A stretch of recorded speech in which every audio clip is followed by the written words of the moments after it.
All right. Welcome, everybody. Today is September 9th, 2025. My name is Spencer Riegle. This is the Bookmap live stream. So we do these every week. We took a week off around Labor Day, so welcome back for those that enjoyed the holiday. But every week we hop on and we talk about markets, right? So the market outlook. Typically we take a top-down approach to markets. So what's kind of going on in the macro, and then we break it all the way down to the micro in terms of what's going to happen or what's happening in the week, and then what's happening kind of even further into the liquidity of a Bookmap as well. So like to take a bird's eye view and really dial it in so that we have some outlooks for the week and know how to exist. So again, my name is Spencer Riegle. I am the Chief Crypto Options Trader and Strategist here at DARMA Capital Trading. You can follow me at _RIEGLE on X, or you can follow us on X at DARMA Cap Trading. And then I'm also very active on LinkedIn as well, so just my full name. So before we dive in, let's kind of jump through some disclosures. All information and presentations are for educational purposes only and should not be considered specific investment advice nor recommendations. Trading futures, equities, and digital currencies involves substantial risk of loss and is not suitable for all investors. Past performance is not necessarily indicative of future results. So each week we start out with the disclosures, but more importantly, we start out with talking about risk, right? And so what we like to focus on here on all of these streams are the facts of the market, right? Regardless of the large narratives, we do talk macro, but we do dial it in and apply the facts. So if we're over the previous month's close, fundamentally that's positive, right? So instead of all these headwinds that are in the news, over that figure is positive. So that's what we like to focus on, and predominantly focus on risk. And so with that being said, what we see in trading is only trade with risk capital. What's risk capital?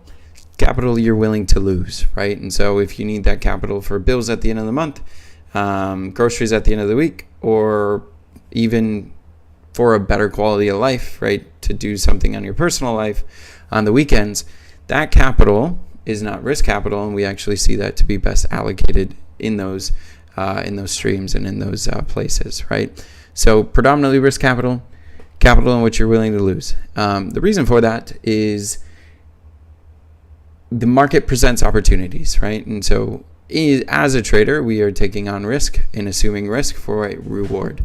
That means we have to see the market clearly. We have to see the facts of the market. Sometimes if you're thinking about the groceries, you're thinking about the bills, you're not thinking about the trade. And so you're thinking about all that money that you need to make or all that money that you can't lose, and you're not objectively looking at what's being presented in front of you, right? Trading is a game of winning and losing, and so our job as risk managers is always to take it with a clear mind, right, and focus on those facts. So risk capital helps clear your mind psychologically, and it's also just a better approach to markets. So let's do a little bit of house cleaning. Bookmap is launching a new contest. So let me make sure that I am reading this correctly. So it is the Bookmap Pets competition, right? So you can join to win, and some of the prizes are going to be 1 month of Global Plus, so with data not included, or a place in the Bookmap Pets calendar, and then there's a pet featured on Discord as well, right? So here is actually the website. Let me pull that up for us so that we can take a look. So head over to bookmap.com and then / Bookmap Pets if you want some more clarity on it, what's going on. All you got to do is post a picture of your pet and your trading station, and have Bookmap obviously up there as well. So something fun that they're doing that I wanted to share for this session, and I believe it is through the duration of the month. Yeah, so it ends on the 30th. So make sure if you're interested in all of that, check it out, and the URL is bookmap.com /en /bookmap-pets. All right, so let's dive into it. let's talk macro first. It's been a week since we've hopped on. It's been 2 weeks actually since we've hopped on.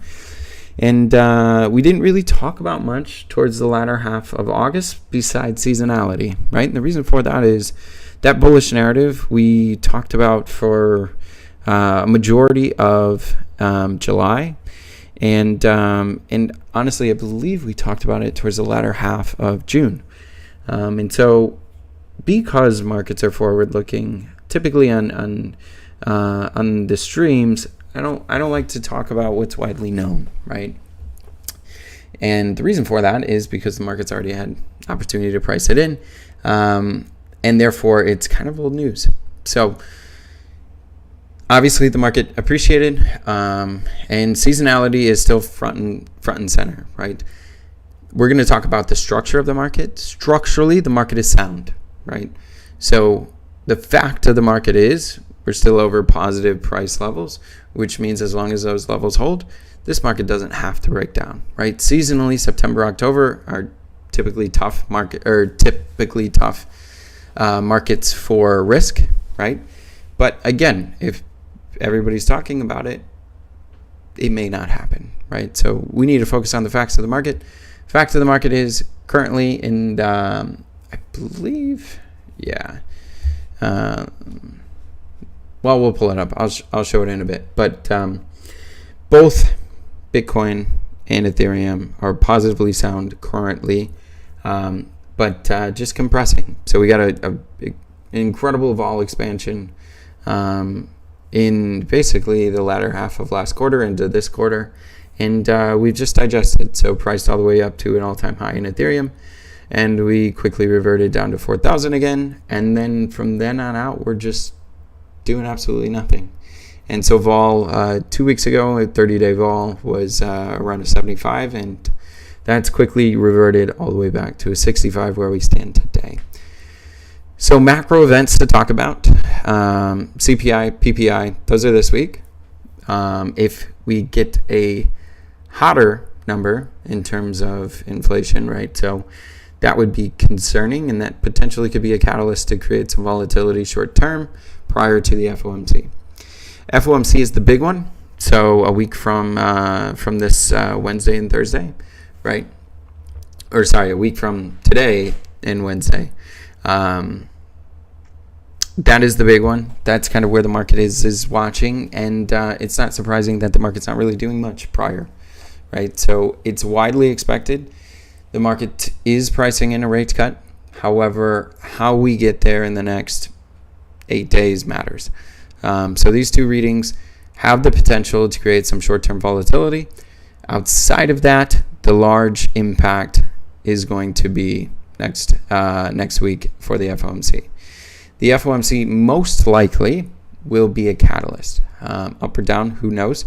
However, it likely will start to change the market. So we're keeping our eye on that. We're looking at some of the flows that are coming in. So there was an interesting order today that hit the tape in Ethereum, and they hit the 4,000 puts, and they bought up 35,000 of them. So that's an interesting order. The reason for that is the pure size. But if you were to understand potentially why they're putting it on, it covers both all of the events that we just talked about. So it's not significant in size. The premium outlay is also not incredibly significant. 27 bips on the offer. So I believe, let me pull it up real quick just to make sure that I don't misquote it here.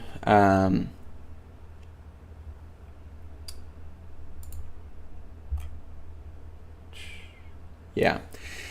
So the biggest thing to monitor will be the FOMC, right? So that's kind of the macro, and let's kind of dive into the weekly.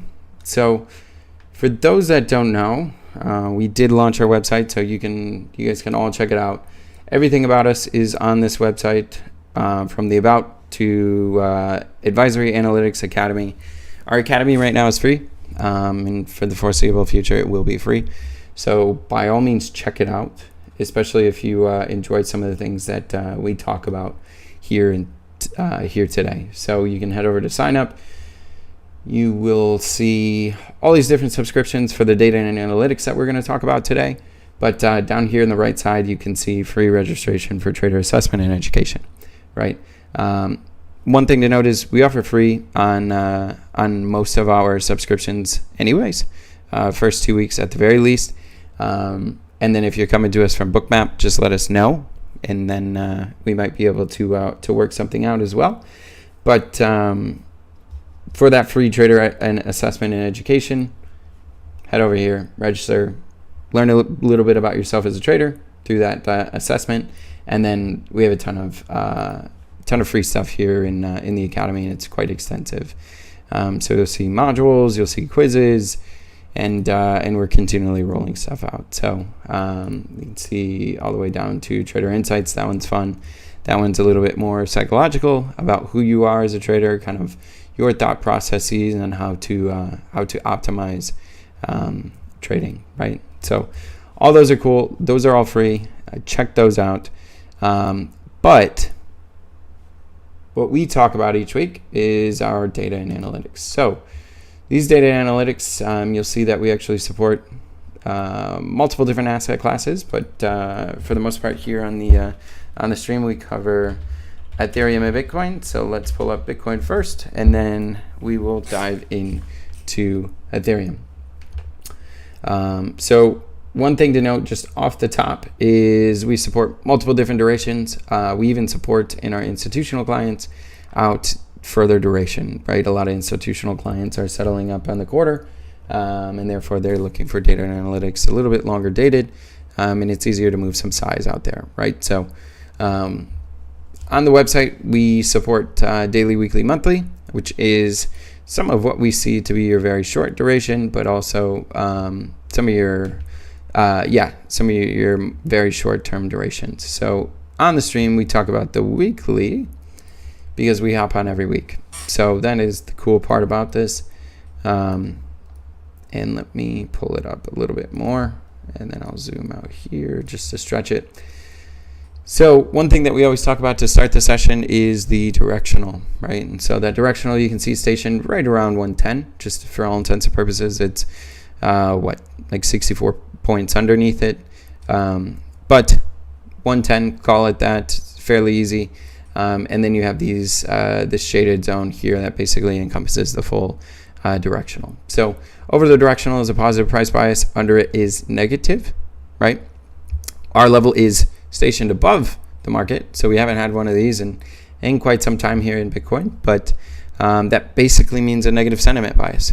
So the expectation is for any advance in the market to fade, right? And so the market state, we'll break it down and then we'll go into the structure next. So market state is what we see as the understanding, the expectation of what this market will participate in, right? So currently we see it as a neutral digestion. So we write up a quick little color on it. So the point is to kind of read it like a book. So in a neutral digestion state, it's characterized by sideways trading conditions with limited profit potential. Opportunity exists on both sides of the market, but directional moves are not expected to be sustained. Avoid chasing momentum, be patient, and focus on execution at key structure points, employing effective risk management strategies that protect any unrealized gains, right? So strategy, sell R fade, sell UP reversal, right? UP, DP, those are critical range extremes, right? So in a neutral digestive state, it is very normal for these levels to fail, right? Optimal setups define as the sell UP reversal, so a price that goes through here, that it quickly reverses. The R level, this neon green up here, is what we see to be the best area to deploy risk capital on any session, on any duration, and that we see to be above the market, right? So the sell R fade, the market races and ramps to 115. As long as the market can't break out over this into the black, that's the optimal area there to sell the market, right? And so how we approach it is 115 is kind of that key level, and Stop losses are in this black area right here. So over that green dashed line, that's where the market then turns into a hedge theme, right? A buy-hour breakout, which it means it's not participating to the regime, right? And so that's a very strong tell that the market's strong. So 116, if you see it, that we can hold and base over it. That's a strong market. Don't fight it. Don't look to short it, right? And so, yeah, so sell our fades, fade them off of here, sell UP reversals. We already tried the UP. Now we're kind of rotating back down.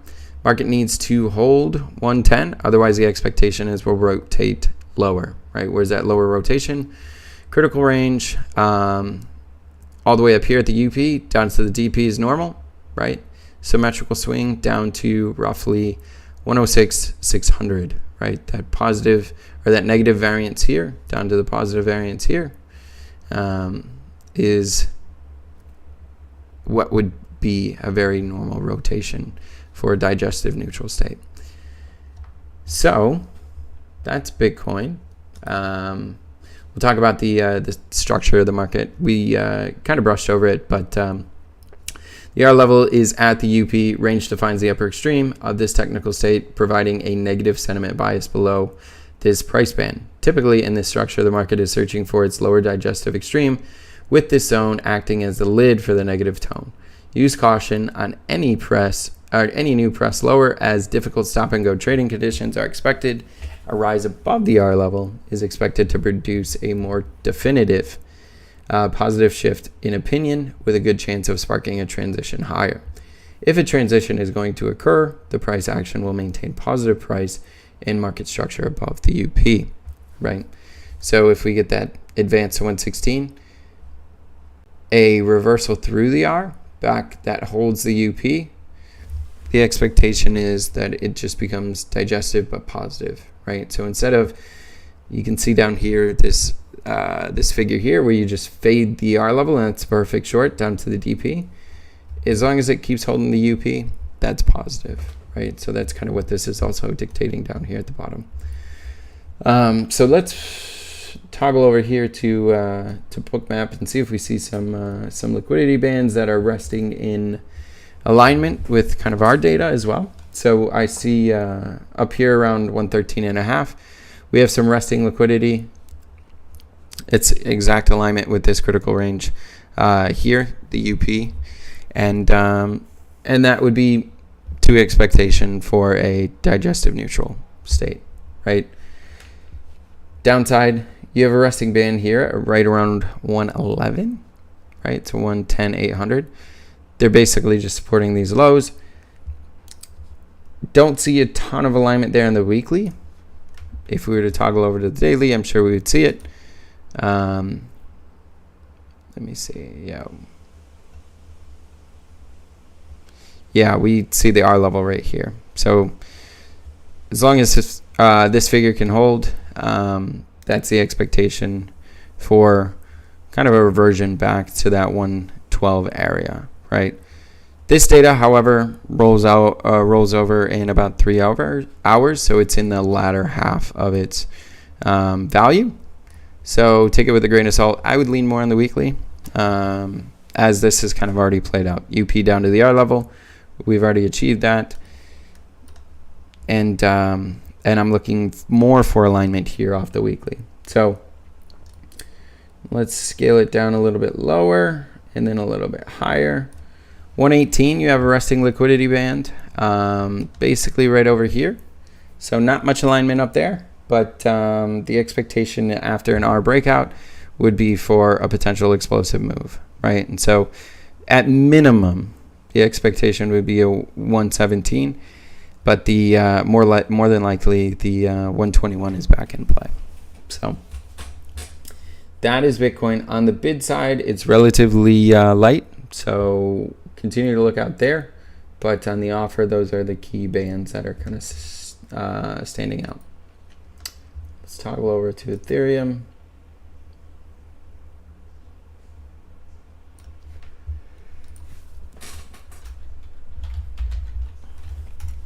And just to be clear on the On the right side here, we're looking at Bookmap's multi-book, right? So we're looking at the perpetual market.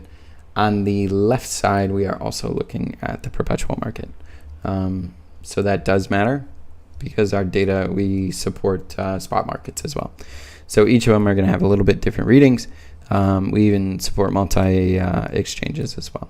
So take a look. Here's the daily, which has been basically hasn't moved in quite some time. All right, so let's take a look at this. At the beginning of the session, we talked about negative potential seasonality, right? Taking a look at the weekly, there's no real reason to take a stance that has to happen, right? We need to keep an eye on it. Left tail is always in play September and October, regardless.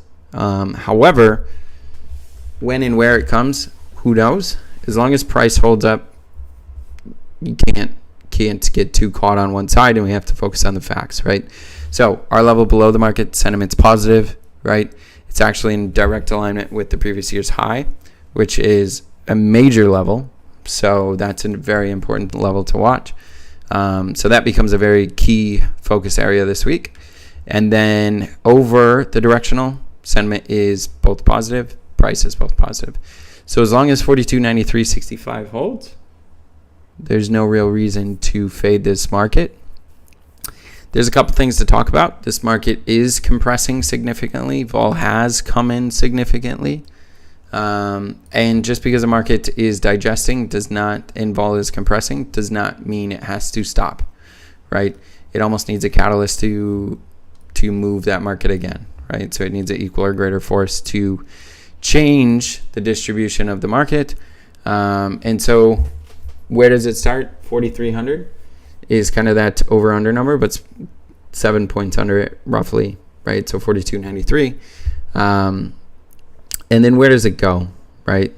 So we'll talk about that next. Let's get into the state, then we'll go into the structure. So currently, Ethereum is in a bull trend correction. So a market in a bull trend correction is a signature state has produced a negative signal against a positive trend. The market remains firm, however, is vulnerable to a counter trend corrective break. The market is searching for support and is characterized by a stop and go trade with sharp emotional breaks.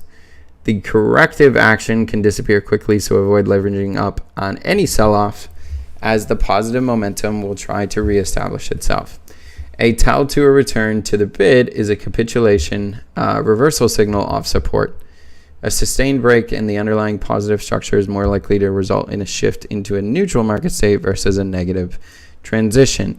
Don't lose sight of the underlying positive momentum, which can start to feed on itself near the end of the trade period, right?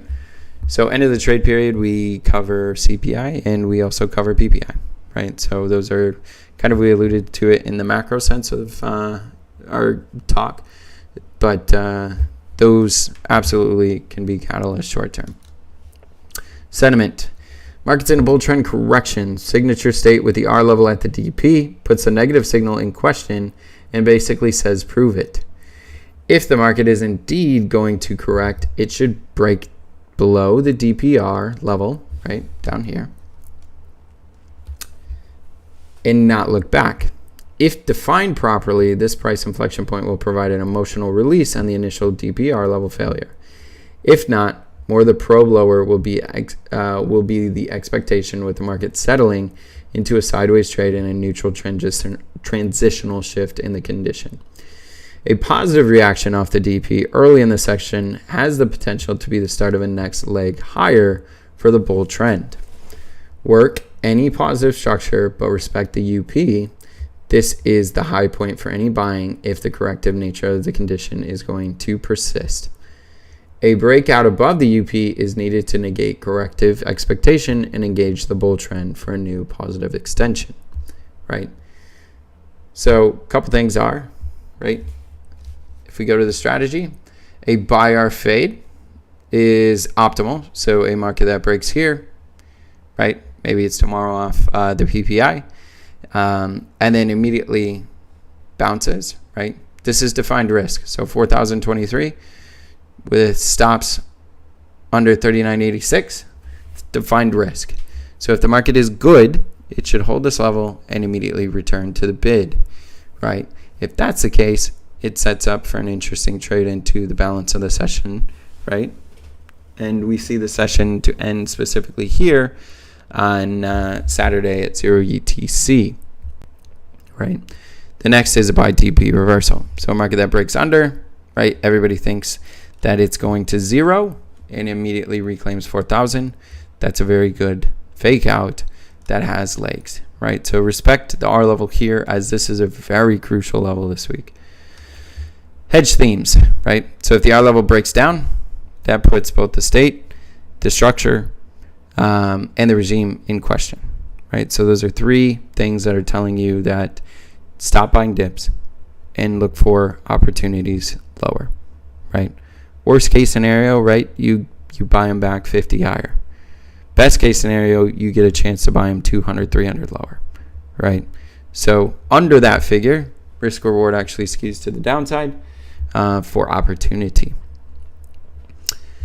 Sell UP fade. So if the market breaks or bids up in the next 24 hours, right, or we get a positive reaction off the figure tomorrow, and we price all the way to 45.36, as long as the market can't base over here, the expectation is it'll fade back into this positive bull trend correction, right?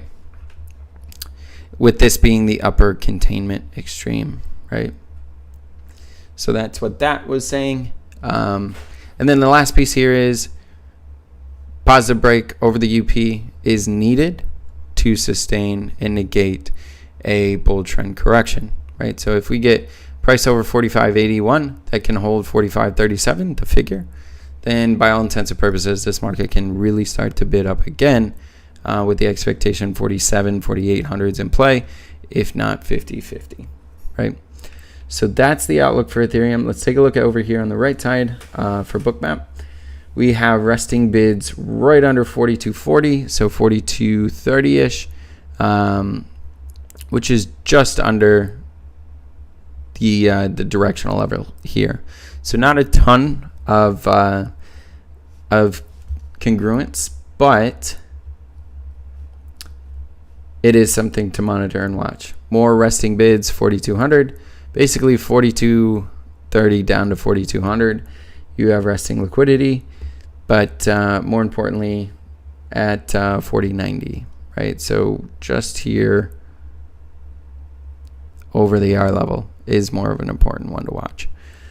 On the offer, not really much, right? So you have 43.80, which is kind of just today's highs roughly, but not a lot of coins sitting there. And then 4,500 all the way up at 4,500. We do see alignment there for that upper containment level for the week. You have 5,000 coins sitting there. So that would be more of an interesting level to watch for alignment. But outside of that, that's kind of the outlook for Ethereum. So let me see. We'll actually open it up for questions and see if we have any questions this week. And if not, I'll see you guys next week. So let me pull up the chat and make sure that cool.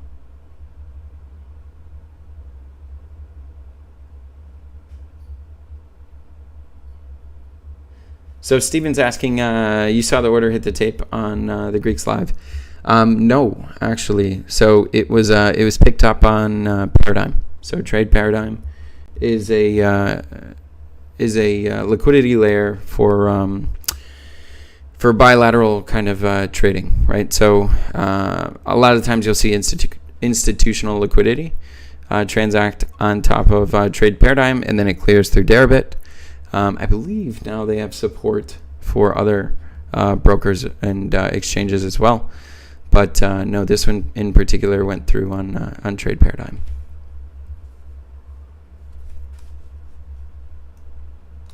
But there's a lot of different areas that you can can you show us? Yes, I can. Let me see.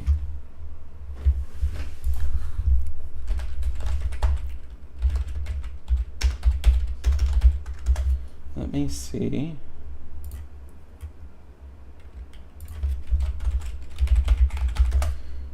If it cleared through Deribit, because if it did, we can actually probably see it on Deribit's front end. So September 4000s. Let me pull up some volume.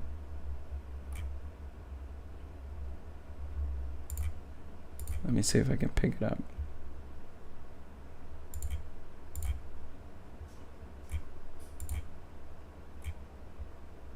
Okay, yeah, it's on Deribit. I'll show you.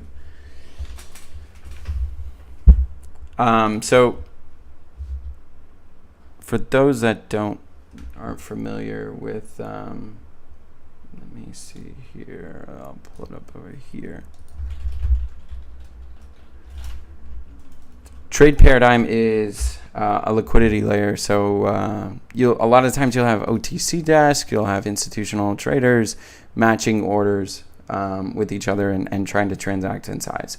So oftentimes it's a competitive RFQ, so you'll get tighter spreads on than potentially screen, right? And so a lot of institutional traders that need size, they don't want to just come in and hit the book. And the reason for that is the market makers that you see here are basically showing size, but they are HFT, they are electronic market makers, right? And so what does that mean? The moment you start hitting them, they will start to adjust for their risk, right? And so what do market makers do? Their job is to make a market. So both sides, they're on the bid and on the offer. And so a lot of them are using vol models to take in option risk and warehouse it. And then they'll be hedging off in the perpetual market or the Delta 1 market, right? So spot markets, perpetual markets, mostly perpetuals. And the reason for that is just due to tighter spreads, liquidity, ease of transacting. And so if you start larger players, if they start to transact on these books, the algorithms that are electronically market making will start to back off. And so they'll get slippage on their trades. And that's why they'll go to like a trade, like a trade paradigm. So absolutely, a lot of large institutions or market makers, they may not be delta neutral by all means. They may have a small delta, but it really depends on the desk. It really depends on their underlying strategy. But for the most part, because they are transacting across the full surface, and when I say full surface, I mean all different durations, all different strikes up and down, the price distribution. So each desk is going to be a little bit different. Some take a little bit of delta risk, some completely hedge it off. So so if you come over here, you can see the volume here, and then you'll see that if you pull up the 4000s, you'll see recent trades, right? You'll see these clips going off. So you'll see 6,000 purchased on the offer, 0.0269, and then it was a block trade, right? So that's where it was blocked up at trade paradigm, cleared through Deribit.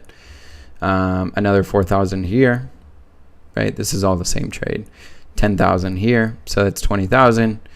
Then you have 15 here, right? So 35 clearing through Deribit, all of which transacted right around a price of 43.28 is where it was indexed at, right? So, and then these smaller orders, obviously around them, mean a little bit as well, but for the most part, these large block orders, that's interesting, right? So somebody's coming in, they're hedging up some of that event risk, and they're taking advantage of these lower volatility levels. So it's something to monitor and watch as we kind of go through the events. It's not surprising, right? So I wouldn't say that the market has to crash. It's just somebody coming in and looking to hedge off some of that short-term risk.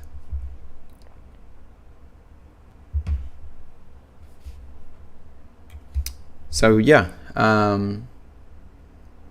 if there are any more questions, feel free to drop them. Yeah, so Steven's saying, where can we learn about this? Honestly, there are, let me think. Specifically, I guess in the realm of what are you trying to learn? So if I'm seeing the comment here that says delta neutral. If you're learning or thinking about delta neutral strategies, we can cover that here.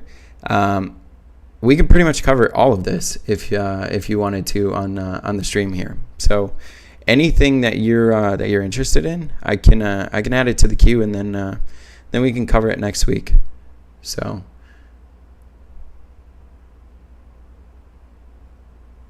yeah, okay. So Steven's saying, how do you know the info? So in terms of hedging, that is just have some experience in that realm. But in terms of kind of seeing the orders, Trade Paradigm has an API, so you can actually monitor all the block orders. So does Deribit, so you can do the same thing there programmatically, and there's a ton of different services that actually package up all this info. So the trade that was the 35.7 or 35,000, I saw it in an analyst report actually. So yeah, spot gamma is great. The one thing to note is the equities market. So especially if you're in spot gamma, I'm assuming you potentially might be in more of the traditional space, right? Which is kind of the traditional futures, traditional equities, right? And then indexes and ETFs, all these kind of things. The options market in the traditional space, TradFi, is much larger and absolutely drives markets there. Crypto is still driven predominantly in the Delta 1 space. So buyers and sellers purely, right, within the underlying spot, but also the perpetual market. Perpetual still does significant volume, notional volume far beyond options. But options, I started trading crypto options back in 2020, and it's incredible how advanced it's become in such a short time. So it absolutely is going to grow, is my kind of assumption. At the scale in which it does is a great question. The OTC market still is predominantly a dark market. So we know the flows and we know the open interest on all of the centralized exchanges as well as the decentralized exchanges. But on the OTC, because you have institutions matching each other and bilaterally facing each other, those aren't always being reported, right? And so for that reason, the option space also could be a little bit larger than what most people think. So, but it's absolutely going that way. Open interest is growing significantly. So what is the Delta 1 market? Delta 1 market is any product that has a linear payout, right? So we see that as a delta of 1. And so that's kind of just option speak. And what does that mean? Basically, yeah, so it just means like if you buy a spot, you buy 1 Bitcoin, a spot market, or you buy a perpetual, and the underlying goes up by $1, you make $1, right? Whereas if you buy a call, that's a 30 delta call, let's say it has some vol, and then it also has some decay, it's not actually going to go up $1 for every $1 of the underlying. In a pure just delta sense, it'll only go up 30 cents. But then you have to take into account time, fall, in certain markets, interest rates, right? So they're sensitive to multiple different things outside of just the delta. So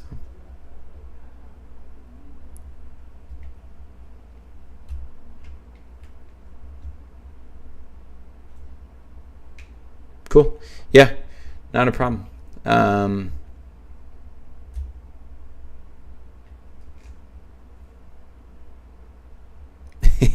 He said, so for those that are watching the recording, he says, I have enough to think about.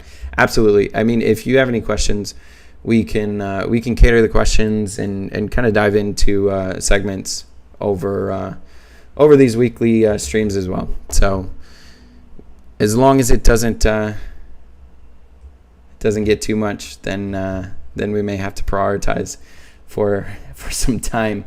But more than happy to cover anything that any questions you guys have. So, all right, let's cut it there, and then I'll see you guys next week. Good luck around all of the figures, and then we have a lot to talk about after that. So, FOMC next week. It's going to be a big next 3 weeks as we head into October and quarter end. So, enjoy the week, and I will see you guys all next week.